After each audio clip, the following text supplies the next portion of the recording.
at the company Twitter, then moving on to getting it, becoming the majority, being invited to the board. He refused, and then he wanted to buy Twitter. Oh, but finally everything has settled. Yesterday he had his deal. Finally. Yeah, he made a deal through his the investment bank Morgan that they wanted to purchase Twitter for $44 billion. Gosh. Yeah, They this should give you amount the of money. money.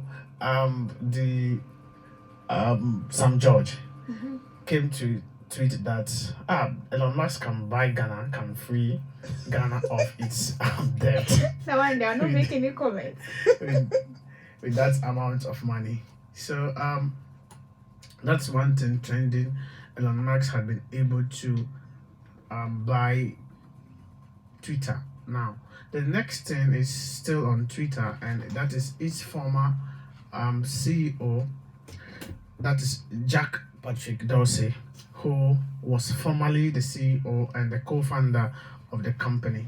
He agrees and celebrates the fact that Elon Musk has been able to purchase Twitter, the company.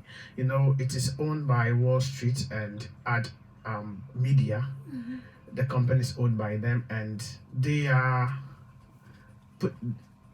put certain measures down that seems to block free speech. Okay, so they put in certain things that will benefit the government of the day.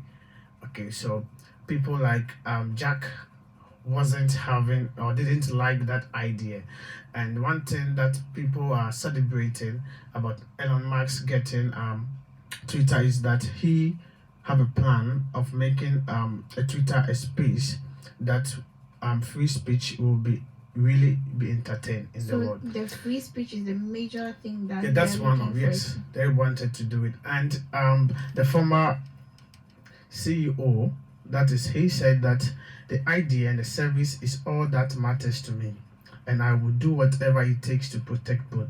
Twitter as a company has always been my sole issue and my biggest regret. It has been owned by Wall Street and the ad model.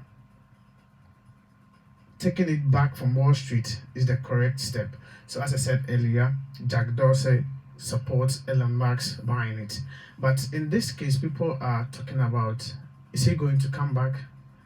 Because he shares the same vision and goal with Elon Musk. So is he going to come back to lead the company, or its current leader, Parag, will still be the CEO of the company? That's one thing. Another issue being raised is, how is he going to make Twitter a place of free speech? How is he going to? What's the definition of Elon Musk's free speech? Free speech. Yes. So people will be free, but will take opportunity to say things, do things that will hurt others, spew lies and the rest. Is that what we are looking for? So, well, this is unanswered. We are still waiting. Now he got it. So we'll see how he's going to put that plan, how he's going to achieve. Yeah, we'll sit back and watch. Yes, and participate though. Some of us are really yes. are Twitter lovers. So that's one of the biggest concern, how Elon Musk is going to so in the trends too, it's Elon Musk also there. Now we are coming to Twitter itself. Yeah, now you're back to Twitter itself. Yes. Elon Musk is there. Then we have the Supreme Court, this is not Ghana, the Supreme Court of USA, trending that it's supported one Jackson to the Supreme Court nomination. Please, to those who are interested in politics. Then to the next one, Ifeodo is trending, Villarreal is trending, and Baumia is also trending. So this way we'll bring top trends, tech trends to end. I am John Patricks. Thank you so much, John Patricks. That was amazing. All right, everyone, it's about time we start with the main deal. for today. And as I mentioned it today, we'll be looking at text. Yes, we'll be looking at facts that we just did a tech trend. So don't worry if you missed it. We have our YouTube channel. You can go and check it out. And then I have a very special person in the studio with us here today. And I don't like to steal the glory. I'll let him introduce himself. Yes. So please go ahead. You are listening. Right. So thank you very much for this opportunity and a very good afternoon to your listeners. Yeah, my name is Joshua Kofi. Welcome, Joshua. Thank you very much. Yes. Yeah, Joshua Kofi, and I am a computer science student here in Valley University and also a software engineer. Wow. Yeah, and then a very big tech enthusiast. I really love tech, everything about tech. Yeah, so basically that's who I am. Nice having you here Thank you so today. much. So we heard that you have some interesting facts that you would want to share with us.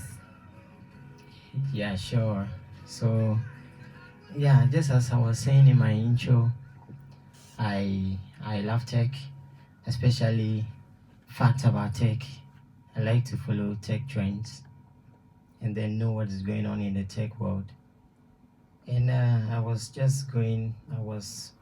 on the internet just going around some few things, and I actually got some facts. Very Found interesting. some nice ones Yeah, to share with us. yeah. That's nice. Okay. Yeah, very, very cool. And I personally feel like this does not really just remain in the tech space or people who do tech, but people who consume tech as well.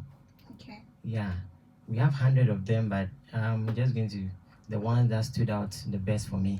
Okay. Yeah, so starting with fact number 1, I was very fascinated with this particular one. It says the Firefox logo isn't a fox.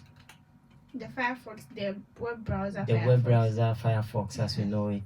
If you critically look at the logo, it looks like, the name is Firefox. So it looks like a fox that's just sitting down and then curl the tail around. Yeah. But little did I know that it wasn't a fox. It was actually a red panda. And panda. Yeah, a panda. You know a panda? I mean, yeah, I know a panda, but like it looks so much like a fox. Yeah, it looks so much like a fox, but they look quite different too. It's just fascinating that the name is Firefox browser, but the icon there is not really a fox. It's something else. Oh, okay. Yeah. Nice. Yes. And then I think fact number 2. I'm scrolling through the list to see.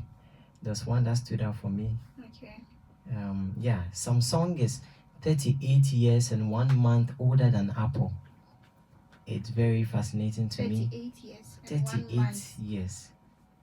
38. Yes, that's wow. That's almost 4 decades. And wow. the reason being that if you see these two tech companies and the scale at which they operate, you would not likely think that there is this much gap in who you came think maybe they're around the same year or something. Exactly.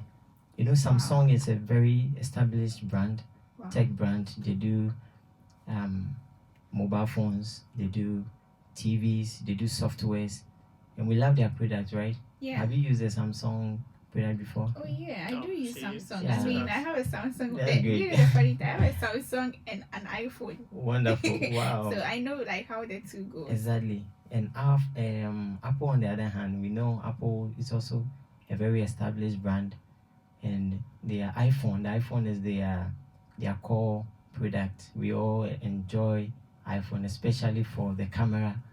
Yes. I personally haven't used an iPhone before, but I would like you have a slight feel of how it works. Yeah. Nice. But they've been able to grow to that scale where it looks like they are on the same. They started together with Samsung, but it stands out for me that Samsung was birthed 38 years 1 month before the idea for Apple even materialized, which is very interesting. Yes. Don't you think so? Yes, very. Yeah. Then another is it's about memory. It says a petabyte is a lot of data. Yeah, so I think the average consumer, we know kilobyte, we know Yeah, megabyte, we know megabyte. gigabyte, and maybe the highest we may have encountered is a terabyte. Yeah. Yes, and you know what 1024 terabytes will look like? That's a lot of data, a lot of space. Yeah. Yeah, so I think I remember one of the Google events where the CEO Sundar Pichai came around to announce certain advancement in the Google space, and they announced that they store data in petabytes. That means a large amount of data, and it doesn't surprise me so much because we all use Google. Who doesn't use Google? I mean, in a day, you can imagine the number of people who Exactly. search with Google. Exactly. Yeah. And then their range of products, we use the Gmail, we use the Google Chrome, we use True. all True. that, the map, and that's a lot of data. Yeah. Search results and personal data, messages and all that. Yeah. And so I wonder how they are able to store this. All I know is that there is a data warehouse where they get to all our data gets to get stored over there. Yeah, so I think moving forward, there's another fact. Say domain name registration used to be free. I wish I lived in these days, but now it's something else. Yes, I said initially that I am a software engineer too. I work with various organizations, and then some of the things I have to do on a daily basis is creating websites, and then every web developer will bear with me that after creating websites, we'd have to buy a domain name. A domain name is basically that name, that unique identifier. That's more like an address you type in your browser.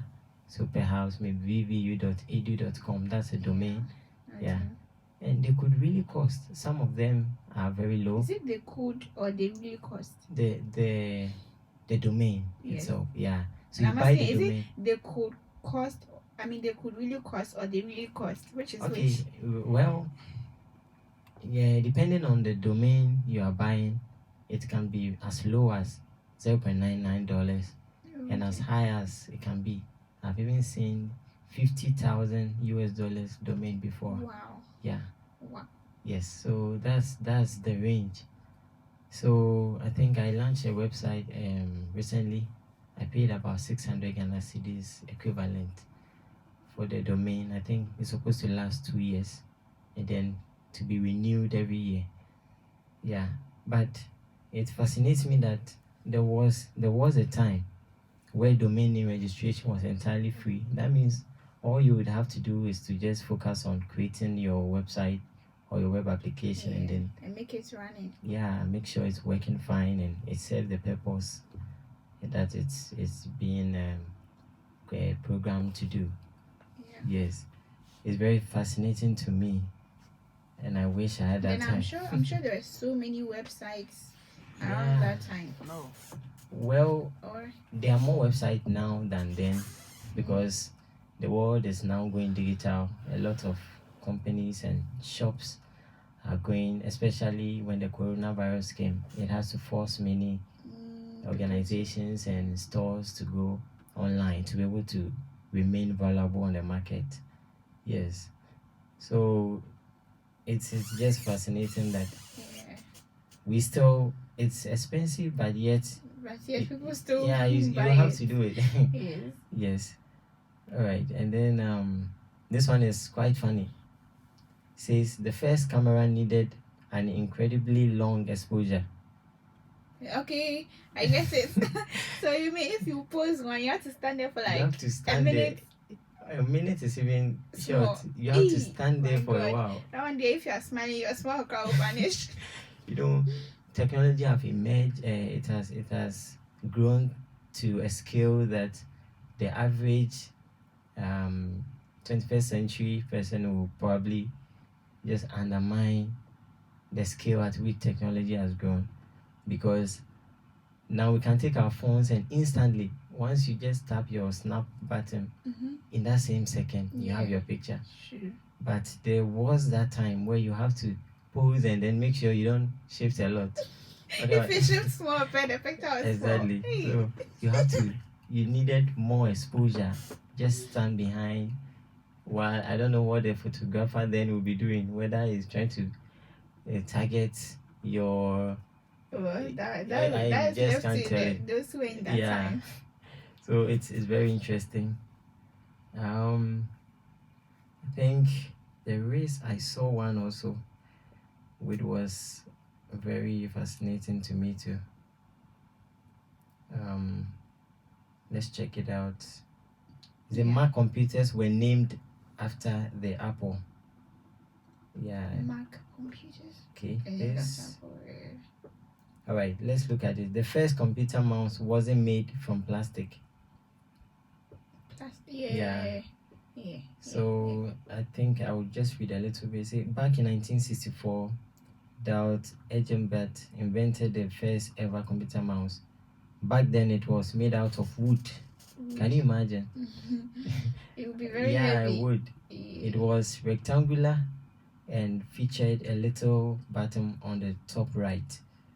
He called it a mouse because the cord coming out of the back reminded him of the tiny rodent, which is the mouse. Yeah, You had today only you know, one click button. yeah, just one. So Wow. that's probably, I think, for opening files, and that's it. Just double clicking. That's all. Yeah, today we have other gestures on the mouse, like the right click that gives you a pop-up option to either open or rename a file or something like that. And then we have the scroll wheel where when you are navigating through, you want to read on a word processing application like the Microsoft Word, you have to scroll.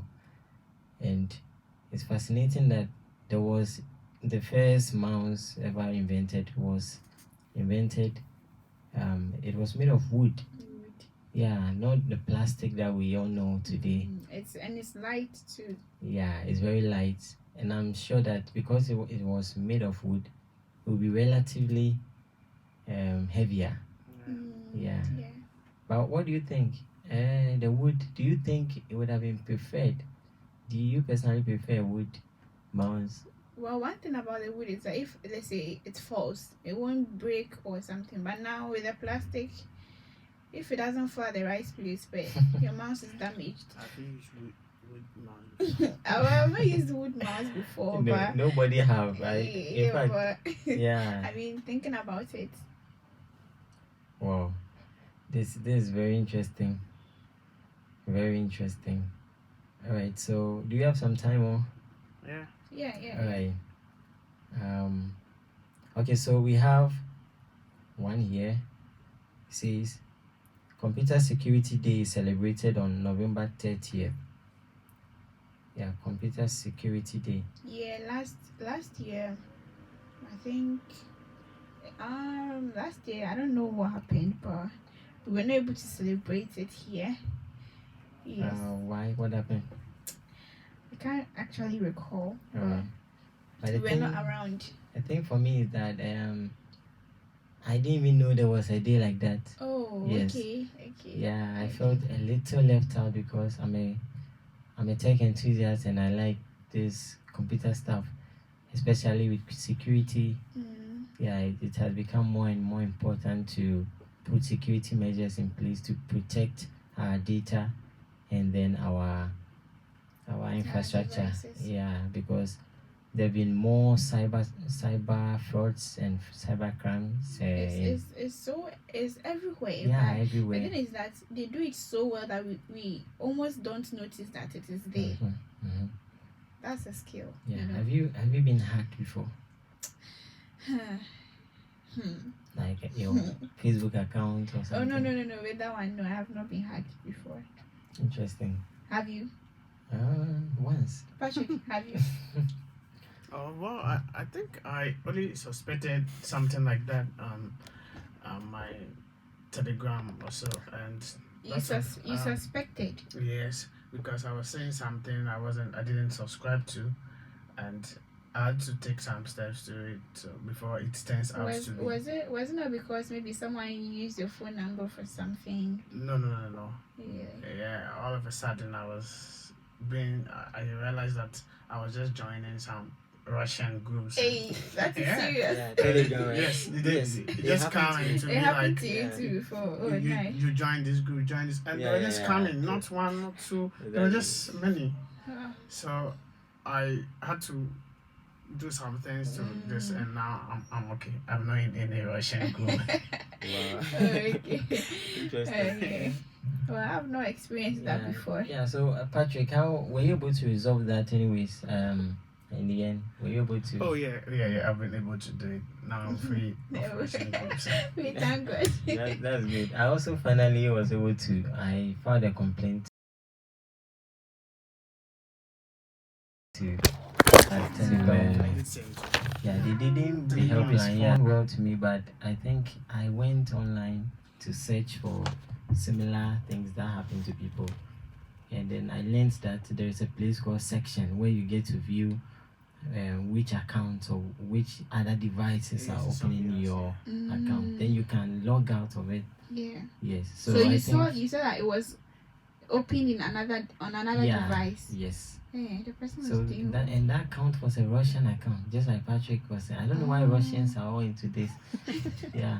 But maybe a quick advice to the listeners as well. If you are encountering something like that, as in you find yourself added to groups that you did not you did not join yourself. I think you could just check your section. There is a section on your a feature on your Telegram called section. Yeah. And when you go there, what you see is you see the range of devices that has your account, your Telegram account open on, and then you just log out of the ones you did not log into, and then from there I would advise that you change your password immediately and then you log in again. And then activate the two-way Yeah. verification. Yeah, so I think Patrick Yeah, has Patrick something. says, All right, so so that we all hear. yeah, Patrick is also Yeah, I'm also taking advising notes. Yes, that so says we there all is this hear. two-way verification. Yeah. Yes, can you tell us a little bit about Yeah. it? So it's just something simple that you only have to put in your number. Then after confirming, you have this password that sometimes prompts you to enter. So while you do that, it gives you access to your device, and anyone that attempts to get into your account will have to log in with that same account, and you have a pop-up on yours. So it's something so easy that you can And go away. I think it's not only for Telegram. WhatsApp, or Okay. Yes. your WhatsApp, and I And think with Facebook as well. Facebook Yes. to have something And then like with that. the section pass you were talking about, Yeah. there are other apps or apps That that have that. You're able to check Instagram which has one. devices have your accounts on them. So yeah, you can do that one as well. I mean, randomly you can just check to find out at least what is going on, to find out whether everything is safe with your account or stuff like that. Yeah. So I think that even with this one crowd, we've like killed two birds with one stone. Oh. We've already done the security tips, and I'm a one. Yeah, that's it. Yes. Thanks. Joshua, is that what you have for us for today? Okay, I think there was one I saw which is also very interesting. It says Nintendo. You know Nintendo?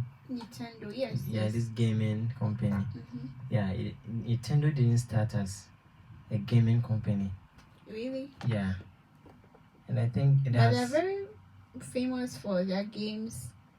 Yes, yeah, that's what we all know them for. Except if you don't go back in time to check the beginnings of Nintendo as a company, you probably will miss out on how they started and all that. So what were they doing at first? Yeah, so I read this before, but I didn't really understand much. But when I got this tip, I had to go back and then read it again. And then I realized that it was even a family business. Yeah, it started as a family business, which was they dealt in electronic devices. Yeah, but not really games, just devices, calculators, and those devices that make things easier for us, like the calculator and all that.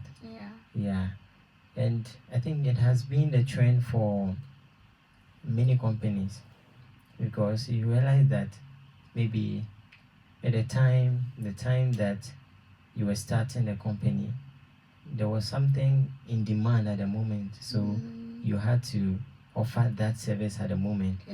Yeah, only to realize that moving forward, that's even way better than what you were doing. Yes. And then I'm also I realized one thing also, that there is what we call saturation point, where a product people could adopt it and then get so used to it that it loses some value. So at that point, you as a company would have to quickly find a way or open a new product line. It's quite long. 1989. 1889, sorry. 1889, Yeah, that's okay. yeah. That's about computers. So what did they sell from 1989 to 1956? Nintendo was a playing card company. They still manufacture playing cards in Japan, and even have a bridge tournament called the Nintendo Cup. Yeah, I think I read this also. So, card. Have you played cards before? There's No. What you call spa? yeah, Ghanaians we call it spa. It's like that, and if you say Yeah, cards, photo spa is what some we of us we don't get what you mean yes, by spa. that. Yeah, but cards. So I've never played cards before, so I don't know the rules of the game and all that. I don't know how it works. Well, I've seen videos of it, but me personally, I don't know how to play it. So Patrick, do you know how to? Oh no. I'm in the same league. Yeah, in the same boat with us. Yes. Okay. It's something I tried to learn, but no, I didn't. Then let's But try. one thing is that there's a place in my area. These guys come there to sit, play these cards. Some come in the morning, in the afternoon. They will so leave it's in the evening. So I see it as waste of time. So that's alone didn't encourage me. Too much of it is bad. That didn't encourage me to learn the cards, because I believe if I should know, I would also be moving there to sit there. Yeah. So although I know it's just something for entertainment, but yeah, that's what it is, for entertainment. And I'm not trying to say that mode of entertainment is waste of time, but for the people I'd seen growing up playing it, I see it to be like they are wasting time. So actually didn't learn to play it. Since we're in the same boat, so let's try and paddle to the shore. We can't be on the water for so long. Yeah. Okay, so I think we'll be wrapping it up for today. Today's show has been very wonderful with you, Joshua, and Patrick, bringing us some amazing tech facts. So we are really grateful to have you here on this show. Thank you very much. Thanks for having me.